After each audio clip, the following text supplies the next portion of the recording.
নমস্কার বন্ধুরা, ক্রিয়েটিভ লেন্সে আপনাদের স্বাগতম। আজকে বানিয়ে নেব টেবিল কোস্টার জুট রোপ দিয়ে। একটা পিচবোর্ড প্রথমে গোল করে কেটে তার মধ্যে জুট ফেব্রিক্রিল আঠা দিয়ে ভালো করে লাগিয়ে নিলাম। তার লাগানোর পরে ওটাকে সাইজ মতো কেটে নিয়ে, এটা আমাদের টেবিল কোস্টারের ব্যাক পোর্শন। ফ্রন্ট পোর্শনে আবার ফেব্রিক্রিল আঠা দিয়ে জুট রোপটাকে গোল গোল করে এরকম করে পেস্ট করতে থাকছি।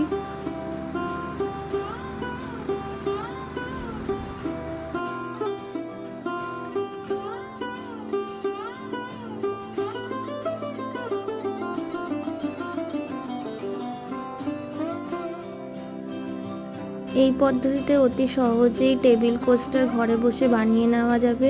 ভিডিওটি পছন্দ হলে লাইক, কমেন্ট, শেয়ার অ্যান্ড অবশ্যই চ্যানেলটিকে সাবস্ক্রাইব করুন।